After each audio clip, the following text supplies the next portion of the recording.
வணக்கம். ஜெயக்குமாரி என்பவர் காலஞ்சென்று அவரது தந்தை கந்தசாமி அவர்களது சொத்தில் பாகப் பிரிவினை கேட்டு அவரது சகோதரிகள் பெயரில் வழக்கு தாக்கல் செய்தார். அந்த வழக்கு விசாரணைக்கு எடுக்கப்பட்டு பின் சமரச மையத்திற்கு அனுப்பி வைக்கப்பட்டது. அங்கு அவர்களை அழைத்து தனித்தனியாக பேசி அவர்கள் பிரச்சனைக்கு சுமூகமான தீர்வு காணப்பட்டது. அதன் மூலம் அவர்கள் பிரச்சனை முடிவுக்கு வந்தது மட்டுமல்லாமல் அவர்களின் சகோதர உறவும் மீட்டெடுக்கப்பட்டது. அவர்களுக்குள் இருந்த மனக்கசப்பும் நீங்கியது. நடந்தவற்றை விளக்கமாக வழக்காடிகளே சொல்கிறார்கள், கேளுங்கள். என் பேர் ஜெயக்குமாரி. நான் பூந்தோட்டம் விழுப்புரத்துலேருந்து வரேன். அப்பா கந்தசாமி அவருடைய சொத்து எனக்கு வேணும்னு சொல்லிட்டு நான் பத்மாவதி மேலே ராஜேஸ்வரி மேலே கேஸ் போட்டேன். அது வழக்கு தொடர் செஞ்சேன். எனக்கு சொத்து வேணும். பிரபாகரன் வழக்கறிஞர். நான் கடந்த 22 ஆண்டுகளாக வழக்கறிஞராக பணியாற்றி வருகிறேன்.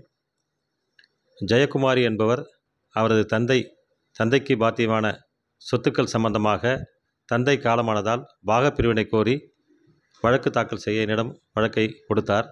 நான் அவருடைய சகோதரிகள் பேரில் பாகப்பிரிவினை கோரி வழக்கு தாக்கல் செய்தேன். பொதுவாக பாகப்பிரிவினை வழக்குகள் என்றால் பல ஆண்டுகள் காலம் நீட்டித்து வழக்கு அதன் பின்னர் தான் வாதி பலனை அனுபவிக்க முடியும். ஆனால் பிரதிவாதிகள் வழக்கில் எதிர் வழக்குரை தாக்கல் செய்து வாதிக்கு பாகம் கிடைக்கத்தக்கதல்ல என்றும் இன்னும் பல விவரங்களை கூறி ஆட்சேபனை தாக்கல் செய்தார். என் பேர் பத்மாவதி. எங்கள் வீட்டுக்கார் பேர் விட்டல்நாதன். நான் விழுப்புரம் பூந்தோட்டம் கீழ்வெண்ணீர் தெருவிலேருந்து இருக்கேன். என் தங்கை ஜெயக்குமாரி என் பேரில் கேஸ் போட்டாப்புல, பாகம் வேணும்னு கேஸ் போட்டாப்புல. அதுக்கு எனக்கு உடன்பாடு இல்லை. அதனால் கோர்ட்டில் கேஸ் இருந்தது. என் பேர் ராஜேஸ்வரி. எங்கள் வீட்டுக்காரர் பேர் அன்பழகன். நான் நந்திவாடி கிராமத்துலேருந்து விழுப்புரம் கோர்ட்டுக்கு வந்திருக்கேன் சார். அதில் எங்கள் அக்கா ஜெயக்குமாரின்றவங்க என் மேலே வழக்கு தொடர்ந்தாங்க.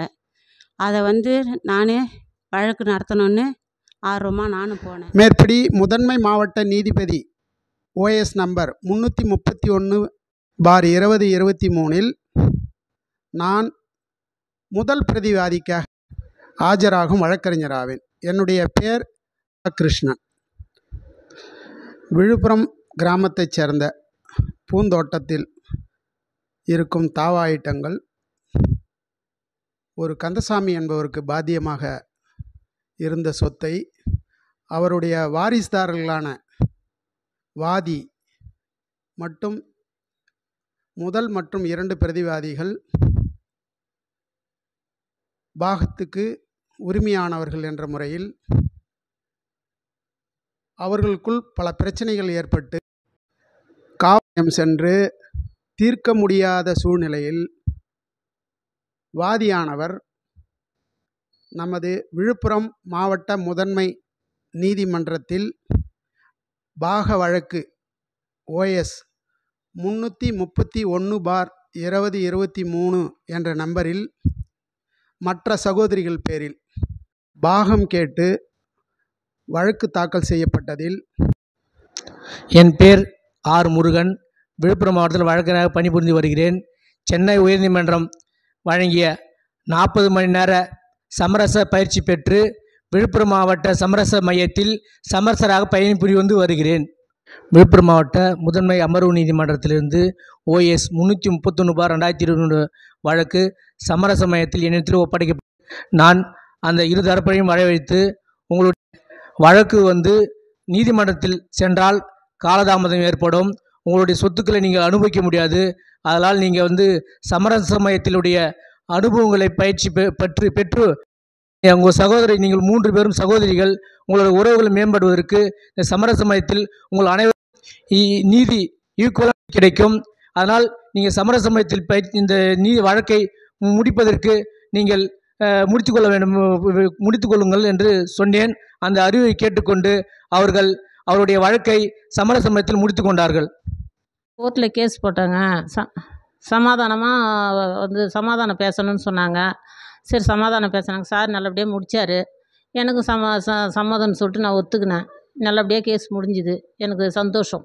இந்த ஜெயக்குமாரி தாக்கல் செய்த வழக்கு முதன்மை மாவட்ட அமர்வு நீதிமன்றத்தில் OS 331/2023 என்ற எண்ணில் கோப்பிற்கு எடுக்கப்பட்டது. பிரதிவாதிகள் ஆட்சேபனை தாக்கல் செய்ததை அடுத்து வழக்கு விசாரணைக்கு வந்தது. வழக்கு விசாரணையின் போது வாதி பிரதிவாதிகள் அனைவரும் நீதிமன்றத்தில் ஆஜராகியிருந்தனர். அப்போது மேன்மைமிகு விழுப்புரம் மாவட்ட நீதிபதி அம்மா அவர்கள் சகோதரிகளாக இருப்பதால் ஏன் இந்த வழக்கை சமரச மையத்துக்கு அனுப்பி விரைவில் தீர்வு காணக்கூடாது என தெரிவித்தார்கள். இருதரப்பு வழக்கறிஞர்களும் ஒப்புக்கொண்டு வழக்கு சமரச நீதிமன்றத்துக்கு பரிந்துரை செய்யப்பட்டது. அங்கு திரு முருகன் மத்தியஸ்தராக சமரசராக இருந்து வாதி பிரதிவாதியிடம் பேசினார். இருதரப்பு வழக்கறிஞர்களும் பேசி அங்கு ஒரு சுமூகமான பேச்சுவார்த்தை நடந்து வாதி பிரதிவாதிகளுக்கு வழக்கு சம்பந்தமாக எடுத்துரைக்கப்பட்டு நீதிமன்றத்தில் வழக்கு நடைபெற்றால் மேலும் காலவிரைவு ஏற்படும், சொத்துக்களை நீங்கள் நல்ல முறையில் இருக்கும்போதே அடைந்து கொள்ள வேண்டும் என்று எடுத்து கூறப்பட்டு இருதரப்பு வாதி பிரதிவாதிகள் இருவரும் சம்மதித்து வழக்கு சொத்துக்கள் முறையாக அவர்களுக்குள் சமரசத்தின் பேரில் பாகப்பிரிவினை செய்து கொள்ளப்பட்டு வழக்கு தாக்கல் செய்த 9வது மாதத்தில், அதுவும் ஒரு பாகப்பிரிவினை வழக்கு மேன்மைமிகு முதன்மை மாவட்ட நீதிமன்றத்தில் தாக்கல் செய்த வழக்கு 9 மாதத்தில் இறுதிநிலை தீர்ப்பாணையும் பிறப்பிக்கப்பட்டு அவரவர்கள் சொத்துக்களை அவரவர்கள் இன்று அடைந்து கொண்டு விட்டார்கள். இந்த சமரச மையத்தின் மூலமாக வாதி பிரதிவாதிகள் இருவரும் சுமூகமான நிலையில் பேசிக்கொண்டும் வழக்கும் விரைவில் முடிந்து அவர்களுக்கும் விரைவில் நீதி கிடைத்தது. கேஸ் ரொம்ப நாளைக்கு இழுத்துன்னு போகணும்னு நினச்சாங்க. ஆனால் சமரச கோர்ட்டுக்கு போங்கன்னு சொல்லி அனுப்பி விட்டாங்க. நாங்கள் சமரச கோர்ட்டுக்கு வந்தோம். அவர் சார் நல்லபடியாக பேசினார். எல்லாரையுமே கூப்பிட்டு வச்சு நல்லா பேசி முடிவு பண்ணி எங்களை நல்லபடியாக பேசினார். அதில் வந்து எங்கே போனோம். ஆனால் இதோட கேஸ் முடிஞ்சு போச்சு. சந்தோஷம், நல்லபடியாக முடிஞ்சது, சந்தோஷம். வழக்கு நடத்தணுன்னு ஆர்வமாக நானும் போனேன். அது வந்து சமரச மையத்துக்கு எங்களை அனுப்பிவிட்டாங்க. அந்த மையத்தில் இருக்க சார் வந்து எனக்கு நல்லபடியாக ஒரு சமரசமாக எங்களை முடித்து விட்டார். எங்களுக்கு மிக்க நன்றி. அவருக்கு ரொம்ப சந்தோஷம் சார். வழக்கு தாக்கல் செய்யப்பட்டதில் கணம் நீதிமன்றம் வழக்கு விசாரணைக்கு வந்தபோது நீதிமன்ற நீதிபதி அவர்கள் மேற்படி வழக்கை சமரச தீர்வு மையத்திற்கு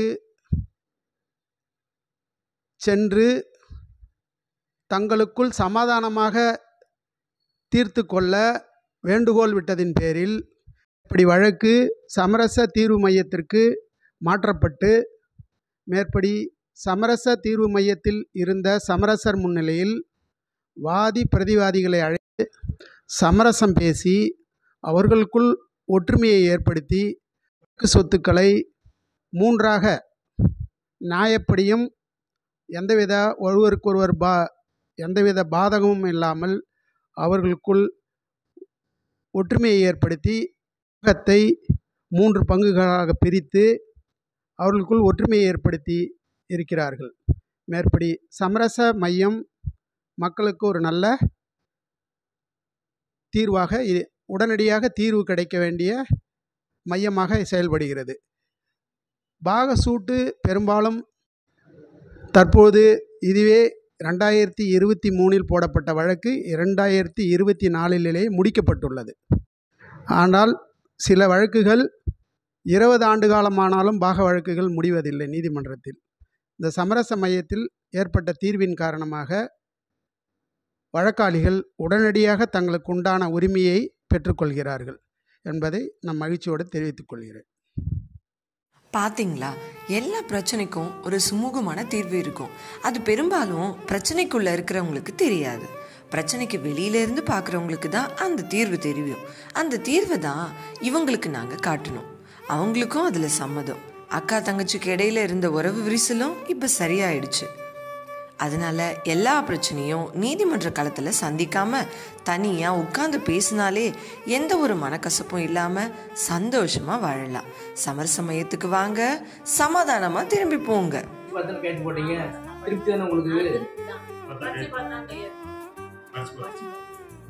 மத்திய